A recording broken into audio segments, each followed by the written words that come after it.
Hi guys, welcome to my YouTube channel. My name is Tirsin. If this is your first time being here, welcome. If you're a return subscriber, I have missed you and I'm so happy to be back. Okay, so basically this video is gonna be a mixture of my life updates, where I have been, what has been going on, and also 5 things nobody tells you but you should know before you move to Ireland. Okay, so just stay tuned and I'll be right back.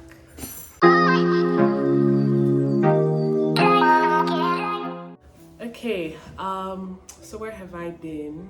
Truthfully, I have missed you guys, but initially it started with school. School was really overwhelming, and I literally just had to prioritize, what was urgent. Let me put it in that way. So I said, okay, I'm just going to take a month off, and I'm just going to focus on, school. But after focusing on school, my dissertation came, I got sick. It has just been a roller coaster.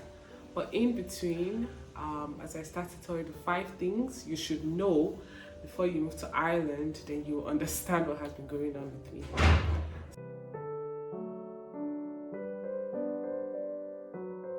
So the first thing I'm going to say you should know is accommodation. Like, you have no idea. Like, no matter how bad you think accommodation is, 100 exits. 100 exits. I have applied to over maybe 300 houses at this point in time. You go to daft.ie, you see 75,000 views on one house. 75,000 people are viewing this house. If 10% even applies, isn't that a lot? And it has just been crazy. Like, you think it's something you can handle. You think, okay, maybe it's that the house is too expensive, or maybe if I just move a little bit outside Dublin, I'll be able to get a place. But it just seems like there is nowhere to live. And shelter is one of the basic necessities of life. Like, are we going to live on the road? And I think it's even worse when you're transitioning. Because if you're a student, I would just say get a student accommodation. Like, don't even bother. Literally, just get a student accommodation. If you're not staying in someone's house or anything like that, just get a student accommodation. Okay? The cost of living.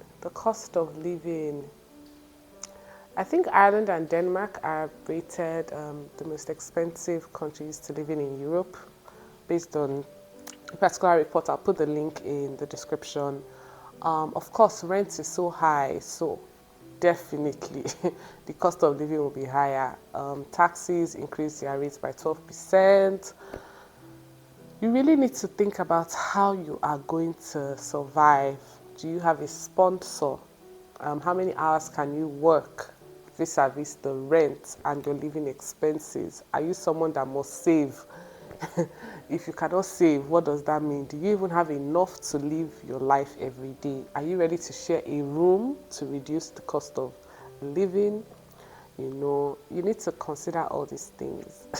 You need to consider all these things. It's not funny. Like, the cost of living is really high. I have friends in Manchester telling me, oh, the studio here is £600. I don't know if I want to pay £600. If you see a shared house, the prices is more than 600. It's more than £600 to share a house, not a studio, to share a house. So think about it. Have it. I don't know. Just think about how you are going to survive.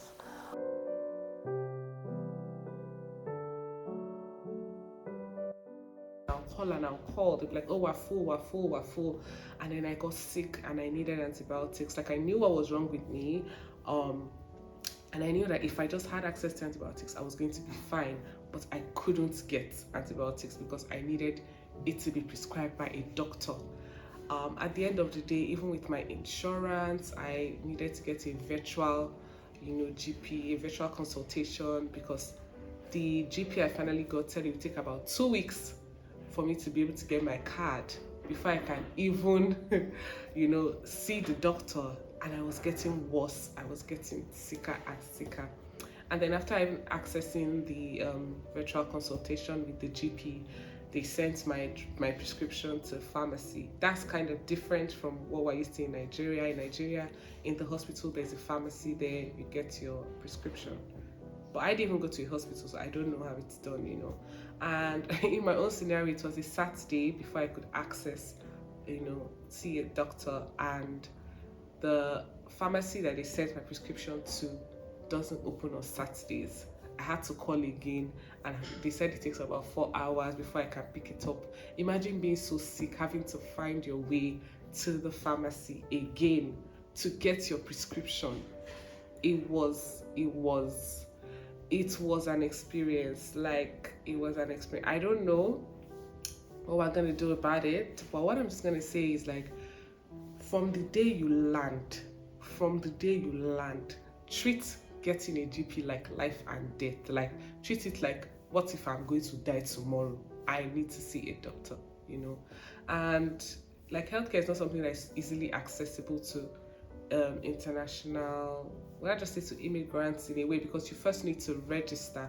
Unlike people that are already from Ireland, you probably already have a GP, so you need to register. And I believe that the pressure on, like, the HSC and the medical personnel is a lot. They're probably understaffed. So, like, healthcare, and you know, your insurance doesn't cover your prescription, so you're going to pay for that as well. They don't have your medical history. So for us in Nigeria, that we are used to, like, strong antibiotics, that when you go to the bathroom, you can, especially when you're sweating, you can smell the antibiotics. They will not start you on a strong prescription. They're probably going to start you on something a bit lower, and you just have to pray that your body can use it, you know, and it works. So I don't know, like, that was crazy. That was a crazy time. I was like, God, please save me. It was terrible.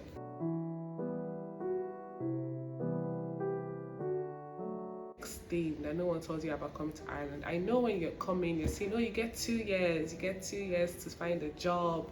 First of all, you get 1 year. You get 12 months to find a job. And then if you're unable to get a job, you can actually get a further 12 months, but you must prove that you have been trying to get a job, you know, getting interviews and all that.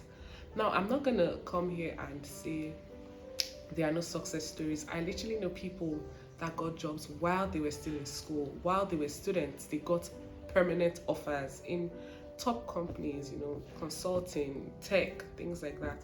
But I also know people that are on their second year and they have not gotten a job. They haven't gotten a permanent job. So it's not 100% certain that when you are coming, you are going to get a job. But what I will say is, you should have work experience. That definitely helps. You should know the sector that is strong in Ireland. Ireland is strong in IT. They have consulting bodies, the big four, they are here, EY, PwC. Healthcare is also something that is doing pretty well. So before you come and study a course, what are the prospects, what are the career prospects for this course, for this career sector that you are choosing? And also, do you have work experience? Because work experience is a very, very big thing here, you know.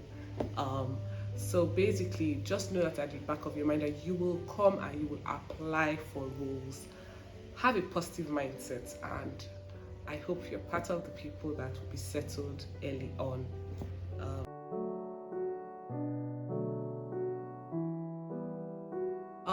I'll say, unlike UK that has quite a number of cities you can move to, Ireland doesn't really have so many options. You know, there's Dublin, there's Cork is really nice, there's Galway is nice too. Please, nobody should drag me, please. I'm talking about, like, mega cities, you know.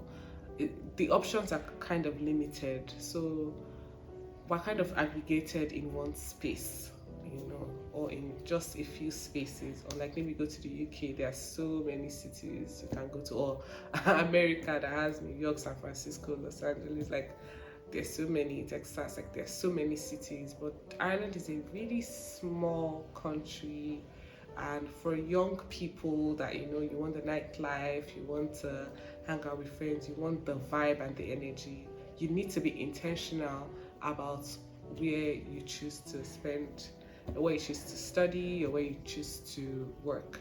But of course, you really don't have to work in Dublin or live in Dublin or school in Dublin if it's too expensive. There are great schools. There are people that have literally schooled in other counties and they moved to Dublin.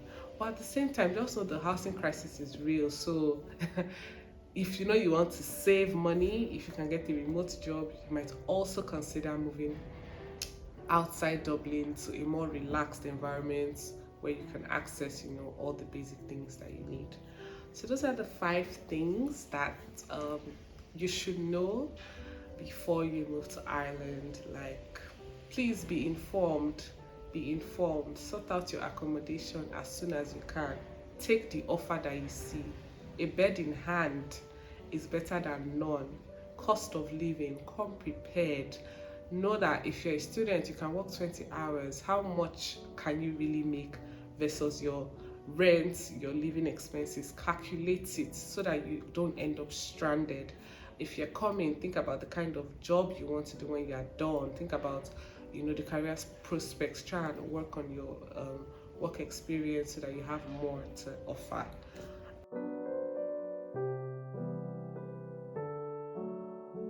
One more thing.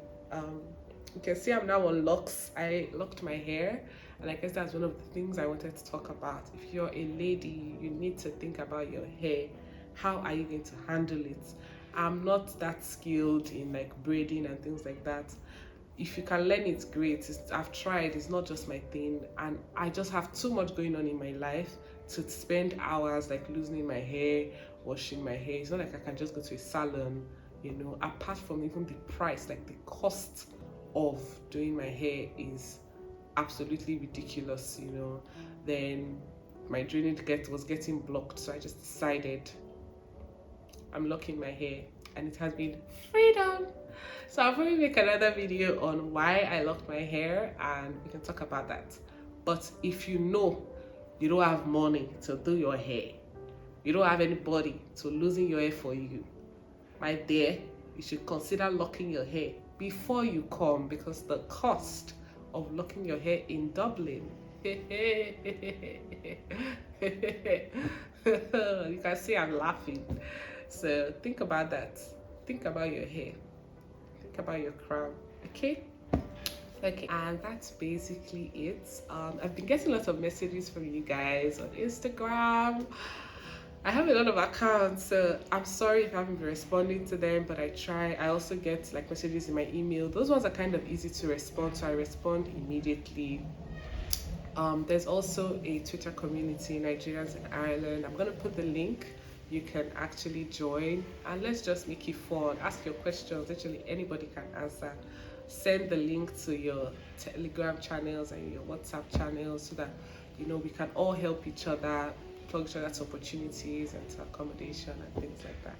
So thank you so much for watching this video today. I'm so happy this came out just before my birthday. So I'm really happy about that. And yeah, that's about it from me. Till I see you next time. My next video, I'm probably going to talk about things you should pack when coming to Ireland, because I've gotten that question a lot, but I said let me do this video first. So that's it. Take care.